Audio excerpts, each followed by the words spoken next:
श्री सुनील सोनी जी, माननीय सांसद, रायपुर। इसके पश्चात मैं महानिदेशक जी श्री दिनकर गुप्ता जी से अनुरोध करती हूं कि वे हमारे मुख्य अतिथि माननीय गृह एवं सहकारिता मंत्री श्री अमित शाह जी के स्वागत में 2 शब्द कहें। परम आदरणीय केंद्रीय गृह एवं सहकारिता मंत्री श्री अमित शाह जी, आदरणीय मुख्यमंत्री छत्तीसगढ़ सरकार श्रीमान भूपेश बघेल जी, आदरणीय राज्य मंत्री जनजातीय कार्य मंत्रालय श्रीमती रेणुका सिंह सरुता जी, श्री रमन सिंह जी, पूर्व मुख्यमंत्री छत्तीसगढ़, श्री सुनील कुमार सोनी जी, माननीय सांसद रायपुर, स्टेट होम मिनिस्टर साहब, मुख्य सचिव छत्तीसगढ़ सरकार, महानिदेशक छत्तीसगढ़ पुलिस, केंद्रीय एवं छत्तीसगढ़ सरकार के अन्य सभी वरिष्ठ अधिकारीगण, प्रिंट और इलेक्ट्रॉनिक मीडिया के सदस्य, आमंत्रित अतिथिगण एवं एनआईए परिवार के सदस्यगण, मैं आज एनआईए की रायपुर शाखा कार्यालय के नवनिर्मित भवन के उद्घाटन समारोह के अवसर पर यहाँ उपस्थित होने के लिए आप सभी का धन्यवाद करता हूँ और हार्दिक अभिनंदन भी करता हूँ। जैसा कि आप जानते हैं कि एनआईए का गठन नवंबर 2008 को मुंबई में हुई घातक आतंकवादी हमले के बाद किया गया था। एनआईए का राष्ट्रीय जांच अधिनियम 2008 दिसंबर 2008 को पारित किया गया पार्लियामेंट से और उसके द्वारा एक शेड्यूल्ड ऑफेंस की सूची के अपराधों के जांच, जिनमें आतंकवाद से संबंधित अपराध, टेरर फंडिंग, जाली भारतीय मुद्रा, विमानों और जहाज़ों के अपहरण, वेपन्स ऑफ मास डिस्ट्रक्शन से संबंधित कांड सम्मिलित थे, से निपटने के लिए एनआईए को बनाया गया था। उसके बाद हमारे आदरणीय गृह मंत्री साहब ने 2019 में एनआईए के मैंडेट का विस्तार किया, जिसमें और ऑफेंसेस को ऐड किया गया। प्रोहिबिटेड हथियारों का निर्माण और बिक्री, मानव तस्करी, साइबर टेररिज्म, एक्सप्लोसिव सब्सटेंसेस के मामलों की जांच करने का अधिकार भी इस तहत एनआईए को दिया गया। इसके साथ ही ऐसे मामलों की जांच का अधिकार भी दिया गया जो भारतीय नागरिकों और विदेशों में अवस्थित भारतीयों के हितों को प्रभावित करते हैं। सो एक्स्ट्रा टेरिटोरियल जुरिस्डिक्शन भी पार्लियामेंट ने 2019 में ये एनआईए को अधिकार दिया गया। ये पहली बार हुआ, एक बहुत बड़ी उपलब्धि थी। ये आदरणीय होम मिनिस्टर साहब के विजन के कारण, इनके रुचि के कारण और इनके बहुत पुश के कारण हुआ। और पिछले 3 सालों में एनआईए का बहुत एक्सपेंशन हुआ है, ज्योग्राफिकल एक्सपेंशन हुआ है। एनआईए के गठन के बाद पहले 10 सालों में, प्रथम 10 वर्षों में एनआईए की 8 शाखाएं थीं, और जबकि विगत 3 वर्षों में सरकार के द्वारा 10 नई शाखाओं को स्थापित किया गया है, जिसका फलस्वरूप है कि वर्तमान में एनआईए की 18 शाखाएं हैं और अगले 1.5 साल में 2024 तक ये इनका जो नंबर है ये 24 तक पहुंच जाएगा। आदरणीय गृह मंत्री साहब ने हमें एनआईए में बहुत अच्छा एक वर्ल्ड क्लास इंफ्रास्ट्रक्चर भी निर्माण के लिए सरकार द्वारा हमें सपोर्ट मिल रही है। हाल ही के वर्षों में एनआईए के द्वारा लखनऊ, गुवाहाटी और हैदराबाद में अपने कार्यालय और जो रेजिडेंशियल आवासीय परिसर हैं वो भी निर्माण हो चुके हैं। नई दिल्ली में एनआईए का हेडक्वार्टर बन गया है। मुंबई, कलकत्ता वगैरह में ज़मीन भी खरीद ली गई है। और ये जो आज जिस का अभी इनॉग्रेशन किया होम मिनिस्टर साहब ने, तो उसमें ये जो हमारी रायपुर की ब्रांच है 2016 में, जून 2016 में इसको खोलने की मंजूरी दी गई थी और सितंबर 2016 में यहाँ काम प्रारंभ कर लिया था एनआईए की ब्रांच ने। और ये जो इसकी जो निर्माण, जो आज ये इतनी शानदार बिल्डिंग जिसका आज अभी उद्घाटन किया आदरणीय गृह मंत्री साहब ने, इस पे लगभग 18 करोड़ रुपया लगा और ये आज इसका उद्घाटन किया गया है। और अपनी स्थापना के बाद एनआईए लगातार जिहादी आतंकवाद, उत्तर पूर्व विद्रोह, वामपंथी उग्रवाद, जाली भारतीय मुद्रा प्रचलन, खालिस्तान उग्रवाद, मानव तस्करी, जासूसी, विस्फोटक पदार्थ और मादक पदार्थों की तस्करी एवं संबंधित आतंकवाद के मामलों का अनुसरण कर रही है। मुझे आपको ये बताते हुए बहुत खुशी और गौरव हो रहा है कि पिछले करीब 10 सालों में 475 से अधिक मामले दर्ज किए एनआईए ने और करीब 2700 से ज़्यादा आरोपियों को गिरफ्तार किया और इसमें करीब 435 अभियुक्तों को अभी तक दोषी ठहराया जा चुका है 104 मामलों में। और ये भी मैं आज बताना चाहूँगा आपको कि एनआईए का जो कन्विक्शन रेट है, जो उसकी क्वालिटी ऑफ इन्वेस्टिगेशन, जो स्तर है इन्वेस्टिगेशन का, वो इतना अच्छा है कि 94% से भी ज़्यादा कन्विक्शन रेट है एनआईए के केसेस का। ये सभी थिएटर्स में, सभी एरियाज ऑफ कॉन्फ्लिक्ट में, चाहे आतंकवाद हो, चाहे वामपंथी उग्रवाद हो, खालिस्तान उग्रवाद हो, सभी एरियाज में, अगर हम जम्मू कश्मीर की बात करें तो वहाँ के की गई जांच ने आतंकवादी समूहों का समर्थन करने वाले जो फाइनेंशियल वित्तीय ढांचा था उसको एनआईए ने पहचाना और उसको नष्ट किया है। ये भी पिछले सालों में आदरणीय गृह मंत्री साहब के उसके मार्गदर्शन में हुआ है और आतंकवादियों को, ओवरग्राउंड वर्कर्स को और प्रमुख जो अलगाववादी नेता थे उनको गिरफ्तार करके उनके खिलाफ आरोप पत्र दाखिल किए गए हैं, जिसके फलस्वरूप सुरक्षा बलों पर पथराव, स्कूलों को व्यवस्थित रूप से जलाने, सार्वजनिक संपत्ति को नुकसान पहुंचाने की घटनाओं में हाल के दिनों में काफ़ी कमी हुई है। इसके अलावा जब हम वामपंथी उग्रवाद की बात करें तो उसमें एनआईए पूर्ण रूप से कटिबद्ध है। एनआईए द्वारा वामपंथी उग्रवादियों के वित्त के स्रोतों की पहचान, केडरों की भर्ती, अग्रणी संगठनों की भूमिका तथा ऐसे क्षेत्र जहां पर उग्रवाद समाप्ति की कगार पे था परंतु उसे पुनर्जीवित करने की कोशिशें चल रही थी ओवरग्राउंड वर्कर्स के माध्यम से, उस पर ध्यान केंद्रित करके मामलों का अनुसंधान कर अभियोजन चलाया जा रहा है। इसके साथ माओवादियों के शीर्ष नेताओं, शहरी बुद्धिजीवी, उन्हें हथियार, गोला बारूद, गोलियां सप्लाई करने के संलिप्त संगठित गिरोह के विरुद्ध भी बड़े पैमाने पर कार्रवाई की जा रही है। अपनी स्थापना के बाद एनआईए ने वामपंथी उग्रवाद के संबंधित 60 मामले दर्ज करके करीब 400 आरोपियों को गिरफ्तार किया गया है और वामपंथी उग्रवाद से संबंधित मामलों में लगभग 10% मामले रायपुर शाखा के अंतर्गत अनुसंधान किए जा रहे हैं। जांच के दौरान आतंकवादियों द्वारा आतंकवादी गतिविधियों को करने या आतंकवादियों या संगठनों के समर्थन देने के लिए उपयोग की जाने वाली बड़ी संख्या में संपत्तियां, भूमि, बैंक खाते, वाहनों का विधि विरुद्ध क्रियाकलाप अधिनियम और अन्य अधिनियमों के संबंधित धाराओं के तहत जब्त कुर्की की गई है। एनआईए द्वारा 15 करोड़ से अधिक की ऐसी संपत्तियों को जब्त किया गया है जिसके अपने कार्य से माध्यम से एनआईए ने माओवादी के संगठित वित्त पोषण पर अंकुश लगाया है।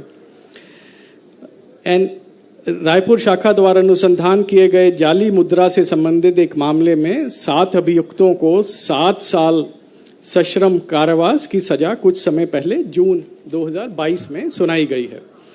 मैं आज इस अवसर पे ये आपका मैं माननीय केंद्रीय गृह मंत्री जी को एनआईए की नई शाखाओं की मंजूरी, सीआरपीएफ में सीएपीएफ में जो कोटा था एनआईए का उसको बढ़ाने का, फिक्स करने का और बहुत सारे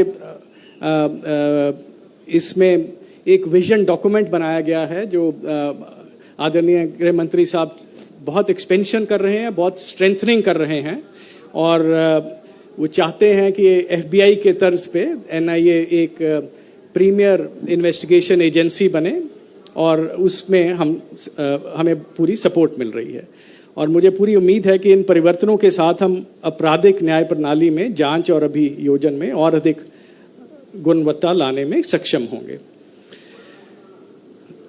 महोदय, NIA छत्तीसगढ़ समेत सभी राज्यों की पुलिस एवं अन्य एजेंसियों के बीच बहुत अच्छा तालमेल है, चाहे वो खुफिया जानकारी संग्रह और अग्रतर जांच के लिए अनुसंधान बिंदुओं का विकास हो या विदेशों से सबूतों का संग्रह करना हो।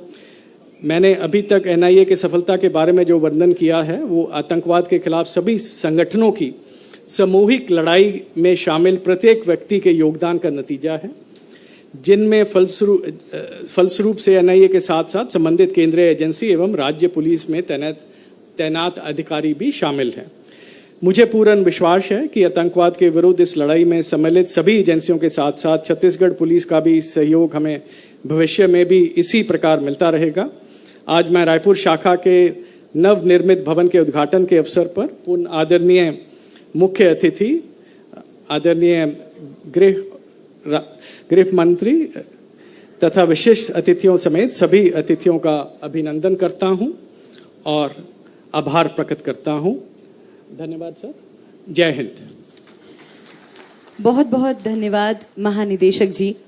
आपके इन स्वागत शब्दों के बाद अब मैं माननीय केंद्रीय गृह एवं सहकारिता मंत्री श्री अमित शाह जी से विशेष तौर पर अनुरोध करना चाहती हूं कि वे अपने विचारों से सभा को संबोधित करें और हमें अनुग्रहित करें।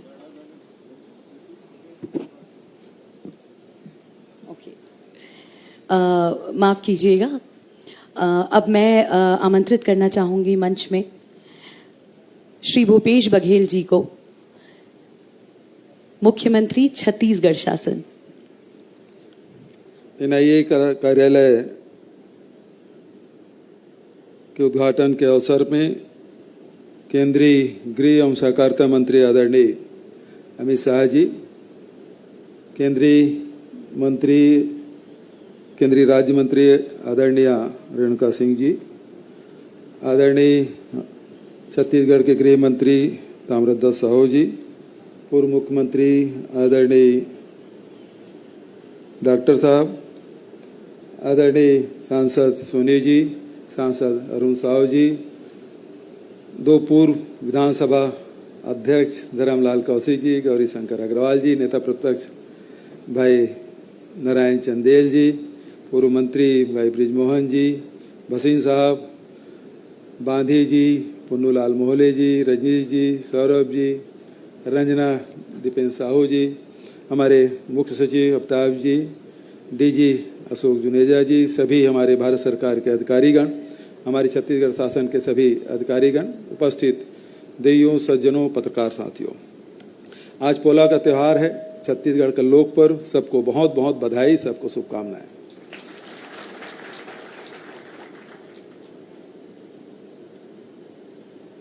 बहुत कम अंतराल में लगातार गृह मंत्री जी से मुलाकात हो रही, 2 बार दिल्ली में और अभी मध्य क्षेत्रीय परिषद की भी बैठक और आज छत्तीसगढ़ में मुलाकात और बहुत सारी बातें छत्तीसगढ़ के बारे में मध्य क्षेत्रीय परिषद की बैठक में बहुत सारे निर्णय हुए जो छत्तीसगढ़ के पक्ष में है। उसके लिए मैं गृह मंत्री जी को धन्यवाद देता हूं।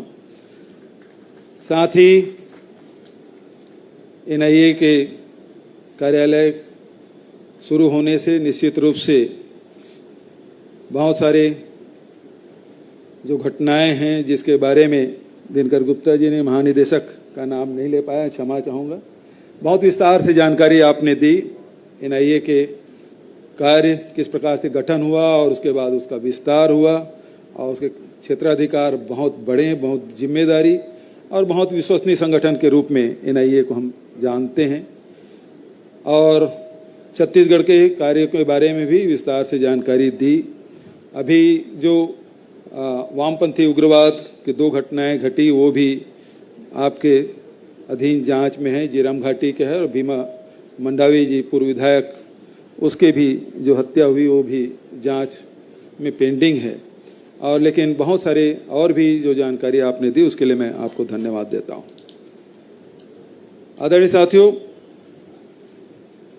चाहे उग्रवाद हो चाहे आतंकवाद हो, ये मानवता के दुश्मन हैं और इसके लिए हम सबको सहयोग करना चाहिए, चाहे वो राज्य की पुलिस हो, चाहे वो सीआरपीएफ हो, चाहे वो एनआईए हो या सेंट्रल एजेंसियां हो। जिस प्रकार से छत्तीसगढ़ में वामपंथी उग्रवाद छत्तीसगढ़ राज्य बनने के साथ ही हमको विरासत में मिली थी और बहुत तेजी से बढ़ा भी, बहुत सारे हमारे जवानों की शहादत हुई, आम नागरिक मारे गए, धन जन की हानि हुई, लेकिन उससे जूझते हुए आज इस बात का हमें संतोष है कि नक्सलवाद को बहुत पीछे धकेलने में हम सब सफल रहे और इसके लिए मैं यहाँ के पुलिस के अधिकारियों को, पैरामिलिट्री फोर्स के अधिकारी जवानों को और राजनीतिक दल के नेताओं को और आम नागरिकों को बहुत बधाई और शुभकामना देता हूँ कि आज आदिवासी क्षेत्र जो नक्सल प्रभावित क्षेत्र हैं वहाँ लोगों को विश्वास सरकार पे, मुख्य धारा पे बढ़ी है और निश्चित रूप से अब नक्सलवाद है अब सिमटते जा रहा है और मुझे पूरा विश्वास है कि जिस प्रकार से केंद्रीय गृह मंत्री जी का सहयोग हम लोगों को मिलता रहा है तो मुझे पूरा विश्वास है कि बहुत जल्दी हम छत्तीसगढ़ में नक्सलवाद समाप्त करने में सफल होंगे। अब ये कहना कठिन है कि कब तक होगा, लेकिन जिस प्रकार से जिस तेजी से वो सिमटते जा रहे हैं तो उम्मीद है कि बहुत जल्दी छत्तीसगढ़ से वामपंथी उग्रवाद समाप्त होगा, ऐसा मेरा मानना है। मैं पुनः गृह मंत्री जी का स्वागत करता हूं, आप आए, समय निकाले और इस कार्यालय का उद्घाटन किए और निश्चित रूप से इससे उग्रवाद और आतंकवाद और बहुत सारे जो चाहे नकली नोट की बात हो चाहे नशे की बात हो उसे रोकथाम करने में सहयोग मिलेगा। मैं पुनः आपको आपके छत्तीसगढ़ आने पर आपका धन्यवाद ज्ञापित करते हुए अपनी वाणी कहीं विराम देता हूं। धन्यवाद। जय हिंद, जय छत्तीसगढ़। बहुत बहुत धन्यवाद मुख्यमंत्री जी। और अब मैं माननीय केंद्रीय गृह एवं सहकारिता मंत्री श्री अमित शाह जी से विशेष तौर पर अनुरोध करना चाहती हूं कि वे अपने विचारों से सभा को संबोधित करें और हमें अनुग्रहित करें।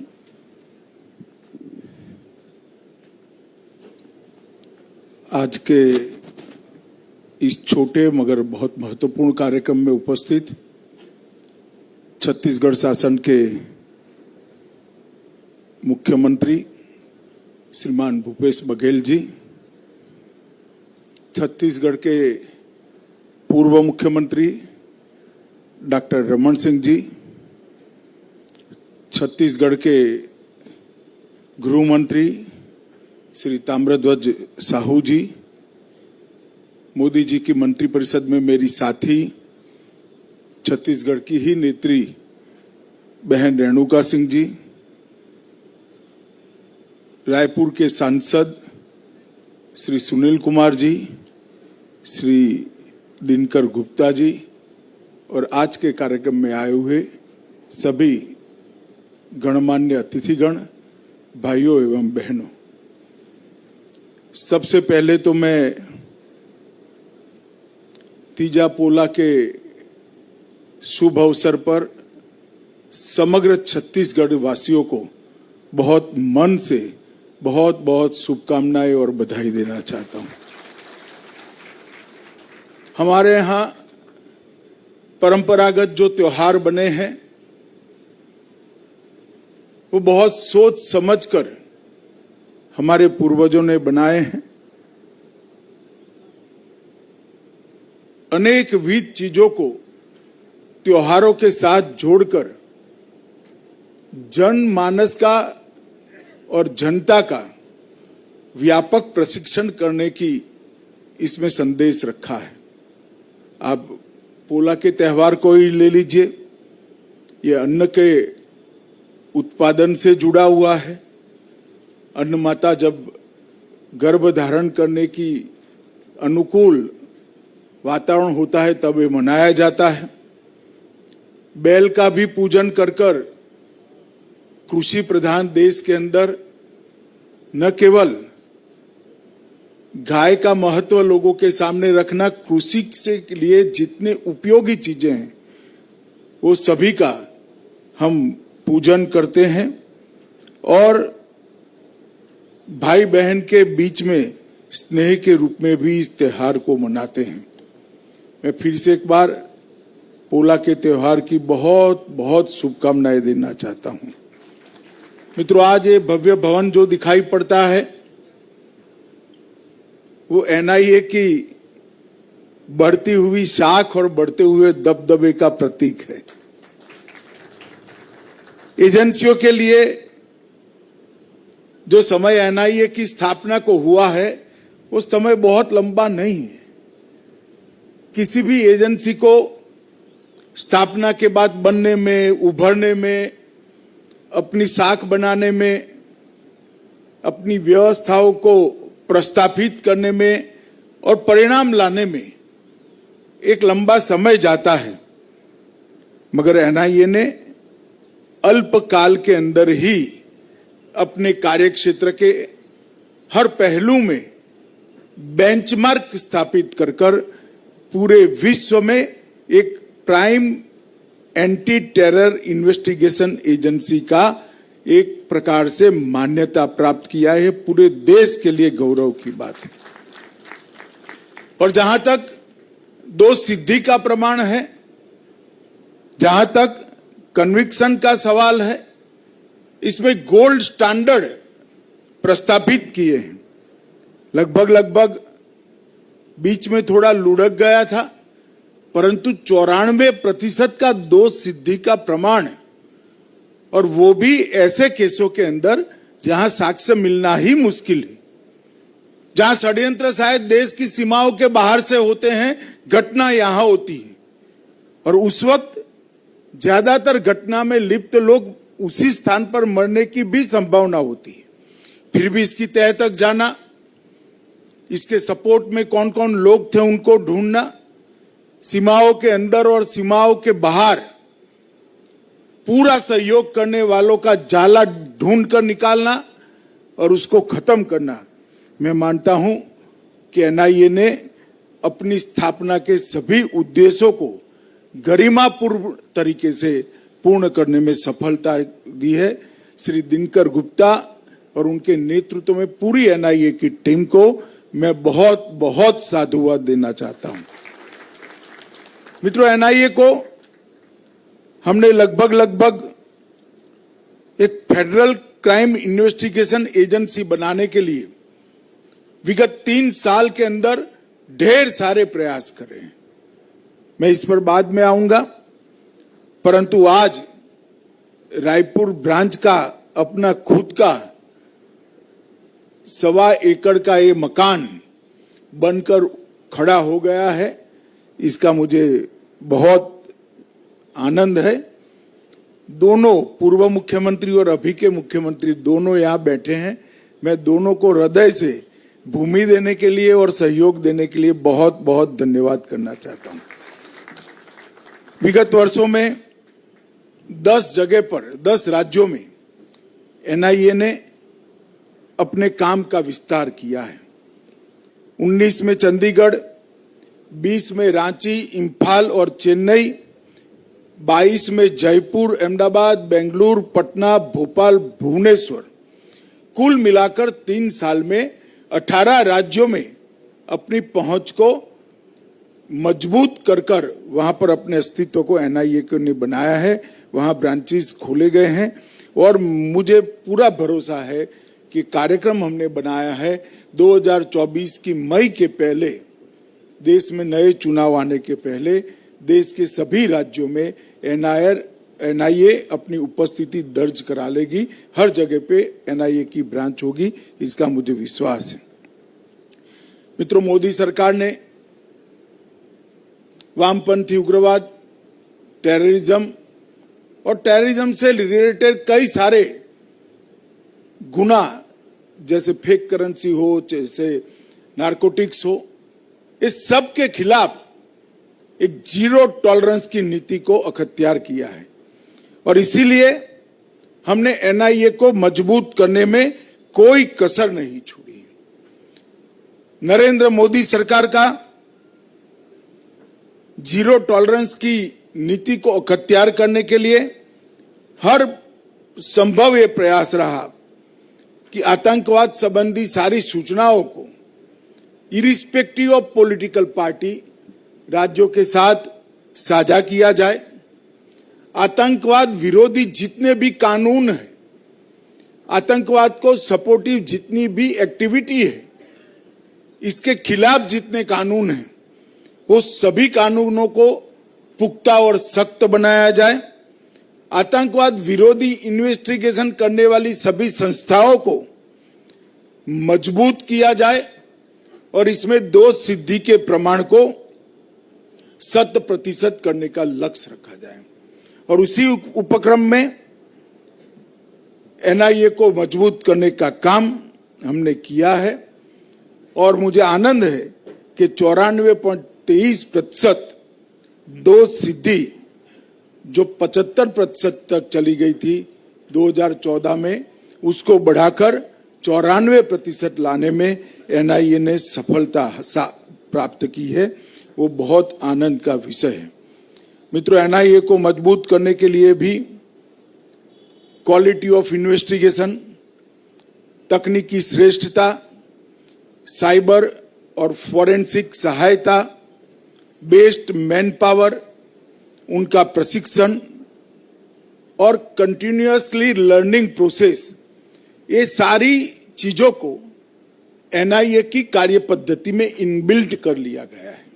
इसके कारण एनआईए अपने आप में धीरे धीरे एक आतंकवाद विरोधी इंस्टीट्यूशन का रूप अख्तियार कर लिया है और मुझे भरोसा है कि इसे आने वाले दिनों में आतंकवाद की समस्या से और वामपंथी उग्रवाद की समस्या से देश को मुक्त कराने में बहुत फायदा होगा। 2019 के बाद हमने एनआईए एक्ट और यूएपीए एक्ट के अंदर बहुत महत्वपूर्ण संशोधन किए। हमने एनआईए का दायरा देश से बढ़ाकर जिनके साथ जिन देशों के साथ हमारी राजनयिक संधियां हैं, वो देशों तक बढ़ाने का काम किया है, जिससे आतंकवाद का प्लानिंग कहीं पर भी हुआ हो, प्लानिंग करने वालों तक एनआईए पहुंच सके और बाहर से प्रेरित किसी भी आतंकवादी हमले का जड़ तक जांच कर सके।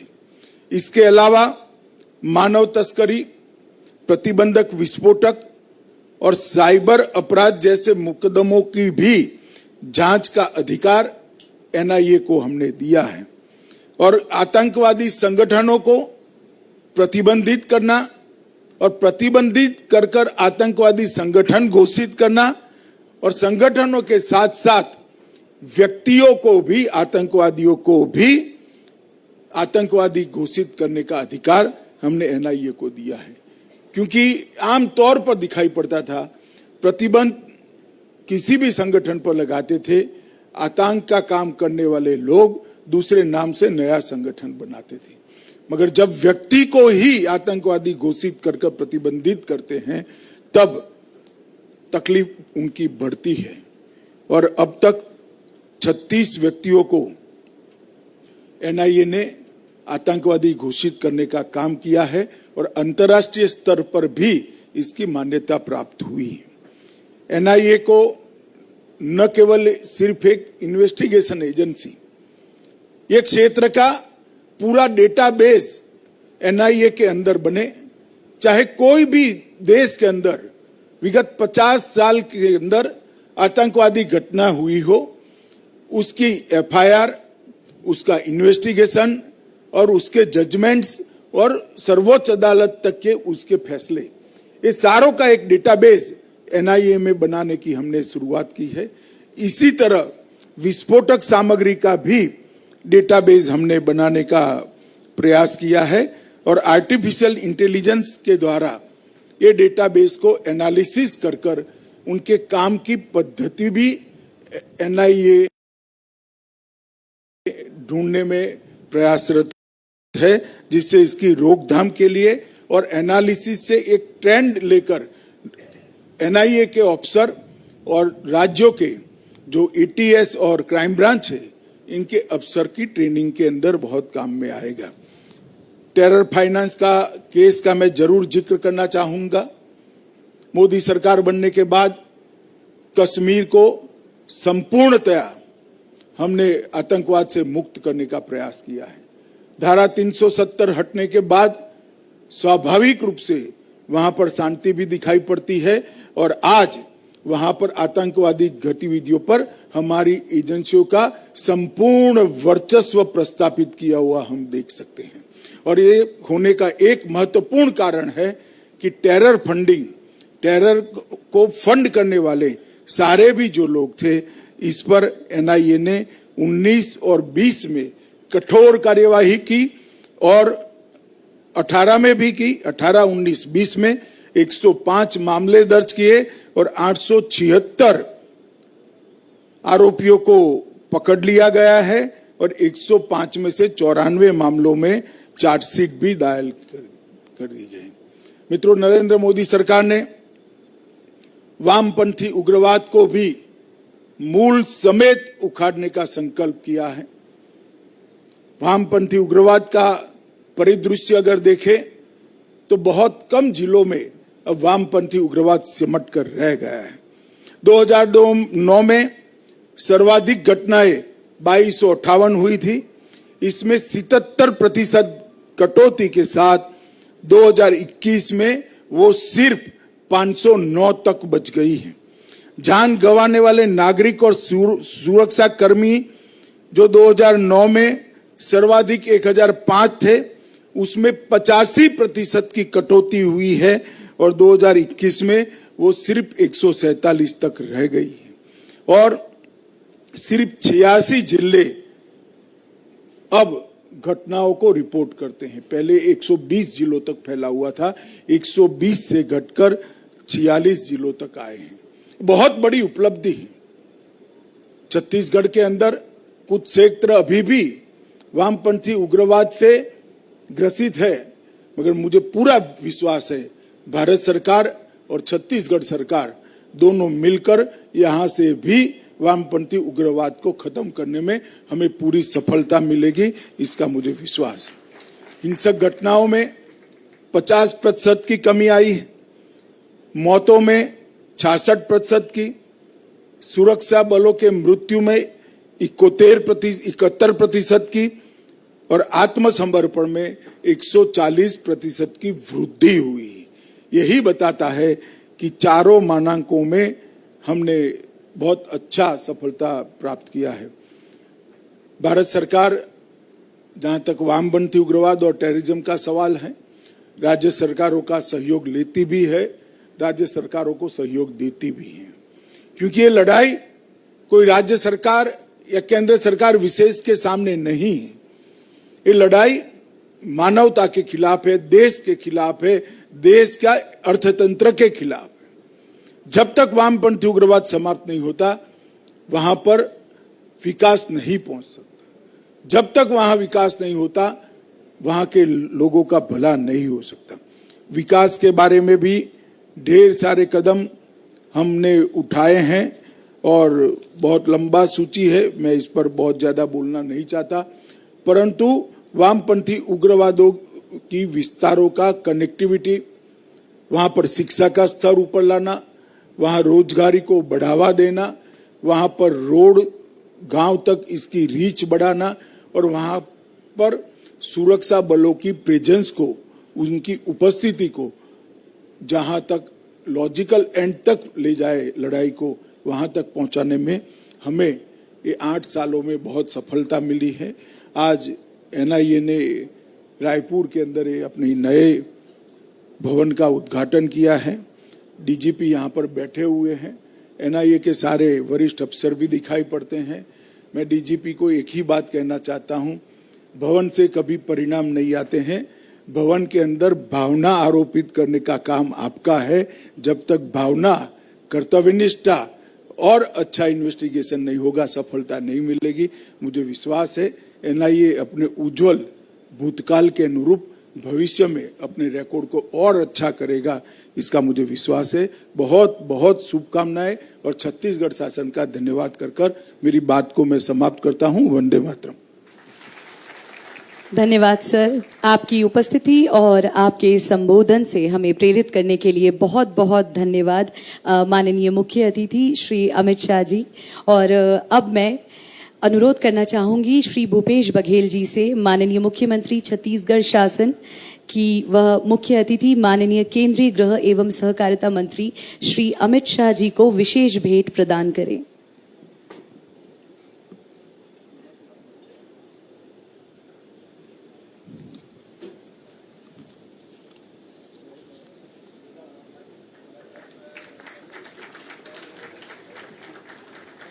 तीजा और पोला के अवसर पे एक तरह से ये छत्तीसगढ़ की छाप आप देख सकते हैं।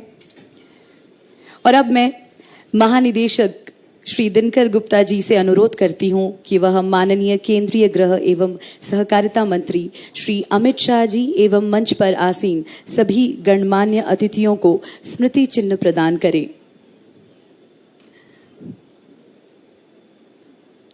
माननीय केंद्रीय गृह एवं सहकारिता मंत्री श्री अमित शाह जी।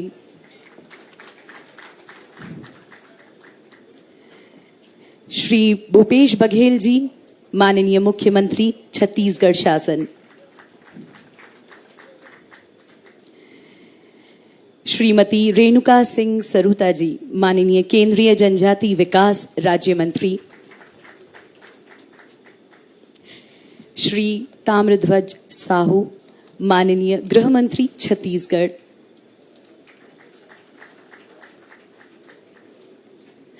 डॉक्टर रमन सिंह जी, पूर्व मुख्यमंत्री छत्तीसगढ़ शासन। श्री सुनील सोनी जी, माननीय सांसद रायपुर।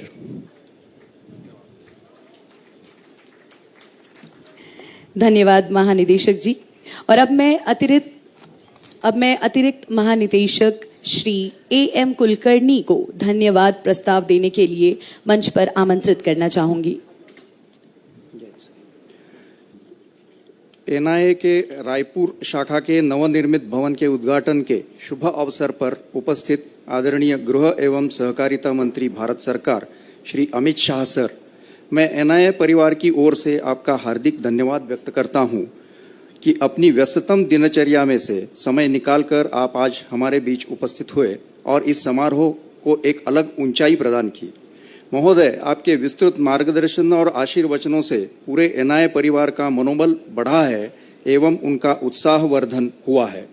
मैं आपको विश्वास दिलाना चाहता हूं कि आपके द्वारा दिए गए निर्देशों का अनुपालन एक टाइम बाउंड मैनर में करने के लिए एनआईए के सभी अधिकारी एवं कर्मी कटिबद्ध है।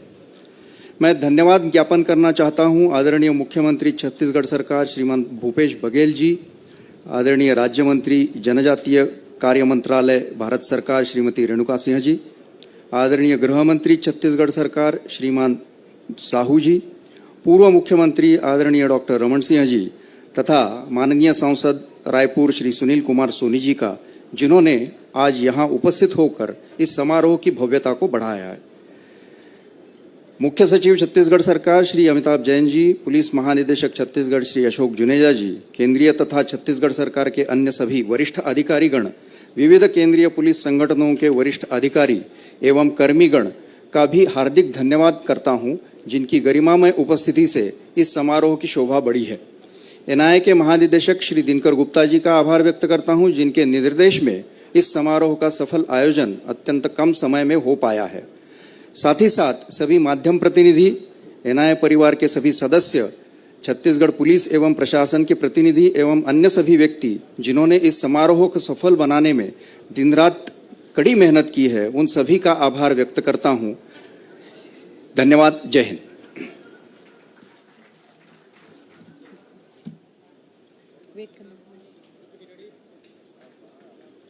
बोल के देखो ना एक बार हमके तो।